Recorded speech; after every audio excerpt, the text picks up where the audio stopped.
आज हम सुनेंगे भगवान श्री कृष्ण की बहुत ही सुंदर, प्यारी और सीख देने वाली कहानी। ये कहानी है प्रेम की, साहस की और सच्चाई की। ये कहानी है उस बालक की जो नटखट था, मुस्कुराता था, माखन खाता था और बांसुरी बजाता था। चलो बच्चों, मन शांत करो और कृष्ण की दुनिया में चलें। बहुत समय पहले की बात है। मथुरा नगरी में एक क्रूर राजा रहता था।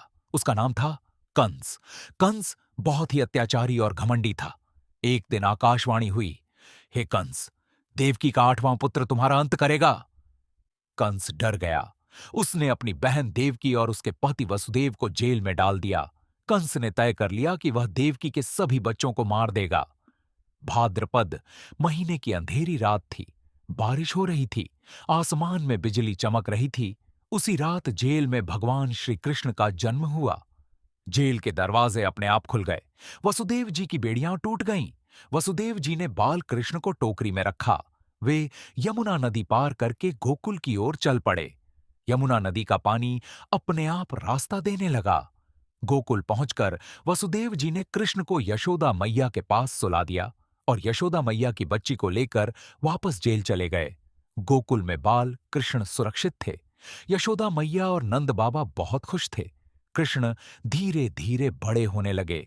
वे बहुत नटखट थे। उन्हें माखन बहुत पसंद था। कृष्ण अपने दोस्तों के साथ घर घर जाते, मटकी में रखा माखन खाते। अगर कोई पकड़ लेता तो मुस्कुरा देते। यशोदा मैया डांटती, लेकिन कृष्ण की प्यारी मुस्कान देखकर सब भूल जाती। कृष्ण गायों को चराते, पेड़ों के नीचे बैठकर बांसुरी बजाते। उनकी बांसुरी की धुन सुनकर पक्षी भी चुप हो जाते, जानवर भी शांत हो जाते। एक दिन यमुना नदी में कालिया नाग नाम का जहरीला सांप रहने लगा।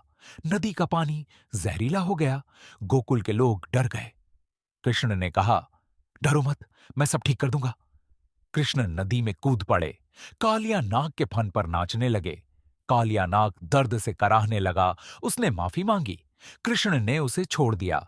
कालिया नाग नदी छोड़कर चला गया। यमुना नदी फिर से साफ हो गई। एक बार गोकुल के लोग इंद्रदेव की पूजा कर रहे थे। कृष्ण ने कहा, हमें प्रकृति और अपने कर्मों की पूजा करनी चाहिए। इंद्रदेव को गुस्सा आ गया। उन्होंने बहुत तेज बारिश भेज दी। पूरा गोकुल डूबने लगा। कृष्ण ने गोवर्धन पर्वत को अपनी छोटी उंगली पर उठा लिया। सारे लोग पर्वत के नीचे आ गए। 7 दिन तक बारिश होती रही। सब सुरक्षित रहे। इंद्रदेव को अपनी गलती समझ आ गई। उन्होंने कृष्ण से माफी मांगी। जब कृष्ण बड़े हुए वे मथुरा गए। कंस ने कई राक्षस भेजे। कृष्ण ने सभी को हरा दिया। अंत में कृष्ण ने कंस का अंत कर दिया। मथुरा में फिर से खुशी आ गई। बच्चों, भगवान श्री कृष्ण हमें सिखाते हैं, हमेशा सच बोलो, सबकी मदद करो, बुराई से मत डरो और हमेशा अच्छा काम करो। अगर हम अच्छे बनेंगे तो भगवान हमेशा हमारे साथ रहेंगे। जय श्री कृष्ण।